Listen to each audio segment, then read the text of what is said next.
Bismillahirrahmanirrahim. Assalamualaikum warahmatullahi wabarakatuh.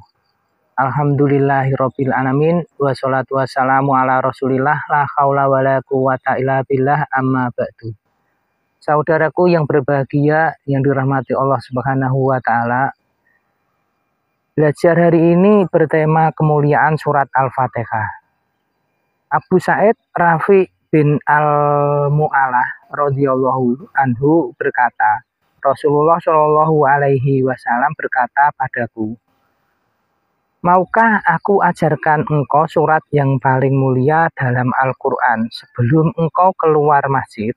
Lalu beliau memegang tanganku.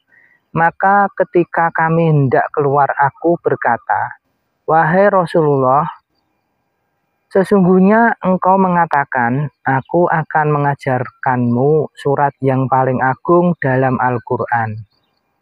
Beliau menjawab, Alhamdulillahirabbil alamin, segala puji bagi Allah, Rabb semesta alam. Dan Al-Quran Al-Azim, Al-Quran yang mulia, yang telah diberikan kepadaku. Hadis riwayat Bukhari nomor 5006. Dari hadis di atas terdapat pelajaran.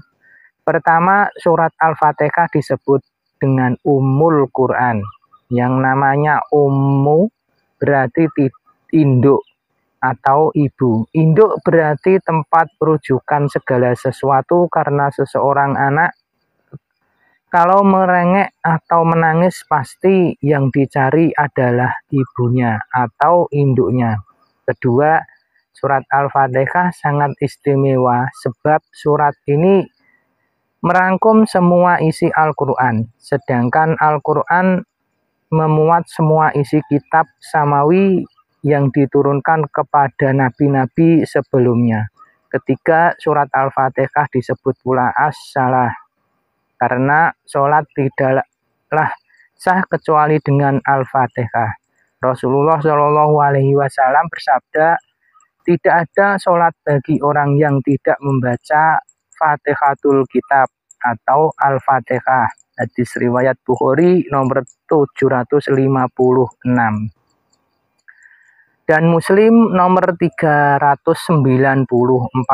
Karena itu apabila kita membaca surat Al-Fatihah ketika sholat, sebaiknya kita baca dengan tertib perlahan-lahan.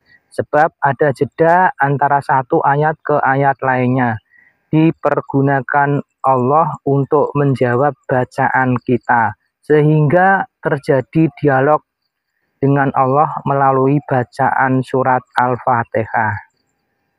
Keempat, surat Al-Fatihah sebagai surat as-syifa atau penyembuh penyakit dan bisa dijadikan bacaan ru'yah. Hadis riwayat Imam Muslim yang menceritakan kisah seseorang sahabat yang membaca surat Al-Fatihah untuk menyembuhkan seseorang kepala suku. Ada juga hadis riwayat Bukhari dan Muslim yang menceritakan seseorang sahabat yang berkata kepada Nabi Shallallahu alaihi wasallam bahwa ia hanya meru'yah dengan membaca surat Al-Fatihah. Ayat Al-Quran tentang surat Al-Fatihah, Allah Subhanahu wa taala berfirman yang artinya, dan sesungguhnya kami telah berikan kepadamu 7 ayat yang dibaca berulang-ulang dan Al-Quran yang agung. Al-Quran surat Al-Hijr ayat 87. Saudaraku yang berbahagia yang dirahmati Allah Subhanahu wa taala, itulah tadi belajarku hari ini, mudah-mudahan dapat dimengerti. Saudaraku, mari bersama belajar tebarkan manfaat, jadikan media sosialmu sebagai pemberat timbangan amal kebaikan kelak di akhirat. Wassalamualaikum warahmatullahi wabarakatuh.